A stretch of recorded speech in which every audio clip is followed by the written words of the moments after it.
নিচে কোথায় লিকেজ আছে ওইটা আপনি মানে খুব ভালোভাবে দেখবেন। আপনারা কেউ একজন এখানে যদি আসেন তাইলে মানে একটু ভালো হইতো। আমি তো এখানে থাকবো, তাইলে লিকেজটা কোথায় করতেছে আপনি বুঝতে পারতেন আর কি।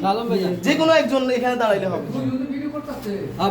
হ্যাঁ হ্যাঁ, এখানে না, আপনি দাঁড়াই থাকেন, শুধু দাঁড়াই থাকেন, এদিকে এখানে এদিকে ফিরে, এখানে দাঁড়ান, এদিকে ফিরে, এইখানে দাঁড়ান। হ্যাঁ, দেয়ালের সাথে আপনি জাস্ট দাঁড়াই থাকেন, জাস্ট এদিকে একটু খেয়াল রাখবেন, ঠিক আছে? দাঁড়াই থাকলে হচ্ছে।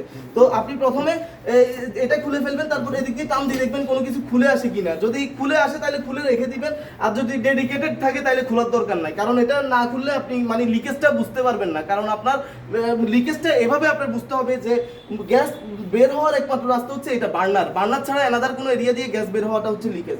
তো এদিক দিয়ে যখন গ্যাস আমরা বন্ধ করে দিব তো তখন মূল প্রবাহ হয়ে যাবে লিকেজ। তো তখন লিকেজ দিয়ে আগুন জ্বলবে, ওই প্রসেসে আপনি শনাক্ত করতে পারবেন লিকেজটা কোথায় আছে। তো তাহলে বুঝছেন বিষয়টা? তো এবার আমরা আপনাদেরকে দুইটা জিনিস দেখাচ্ছি। এক হচ্ছে চুলাটা ফুল ভলিউমে স্প্রে করলে 1 সেকেন্ডের মধ্যে আগুন নিভে যাবে, এটা।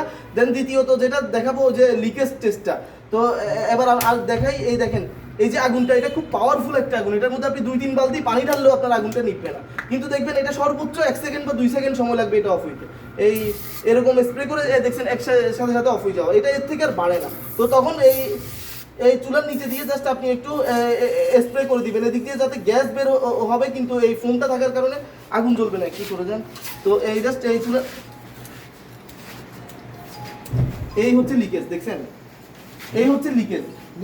হ্যাঁ, এবার আপনি বুঝবেন কিভাবে যে কত পার্সেন্ট লিকেজ করে। ওই যে আমি বলছিলাম যে 60% লিকেজের কথা।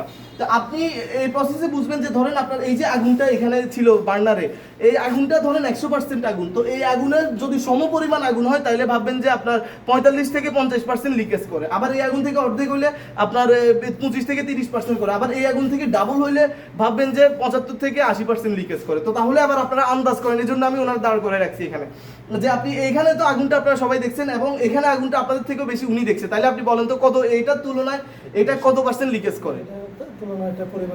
বেশি। তাইলে আপনার এরকম আপনার এই প্রত্যেকটা চুলা কি এভাবে লিকেজ আছে? না, প্রত্যেকটা চুলাতে নাই। এই চুলাটা আমি আপনারা মাইন্ড করবেন কিনা জানি না, আমি এই চুলাটাতে আসি বুঝতে পারছি যে লিকেজ আছে। কারণ আপনি যখন এই দিক দিয়ে নিচে দিয়ে একটু হাত দিয়ে আনবেন দেখবেন আপনার ওই যে বাইকের অনেক দিন পুরানা মোবিল থাকলে যেরকম কালো হয়ে যায়, এরকম আমার হাতটা এরকম কালো হয়ে আসবে। কারণ এটা মেনটেন করা হয় না এই চুলাগুলারে। ধরেন এরকম করে তেল পড়তে পড়তে একটা জায়গা ছিদ্র হয়ে যায়, ওই জায়গাগুলো দিয়ে মূলত লিকেজ করা শুরু করে। এখন সব চুলাতে ছোটখাটো লিকেজ করে, ছোটখাটো লিকেজে কোনো সমস্যা হয় না, কিন্তু যদি এতগুলো গ্যাস বের হয়, আপনি একটা জিনিস চিন্তা করেন যে আপনি ধরেন 2টা বার্নার আছে আপনার এখানে, তো একটা বার্নার আপনি রান্না করতেছেন, একটা বার্নার আপনি রান্না ছাড়া অন করে রেখে দিয়েছেন, এটা কি আপনি কখনো করবেন? এই জিনিসটা ঠিক, এই জিনিসটা আপনি এখন করতেছেন যে আপনার এদিক দিয়ে রান্না হচ্ছে কিন্তু এদিক দিয়ে গ্যাস বের হয়েছে। আর আপনারা কেউ নিতে চাচ্ছেন? জাস্ট আপনারা কেউ নিতে চাইলে আপনার নামটা এন্ট্রি করেন, আমরা দিয়ে যাবো।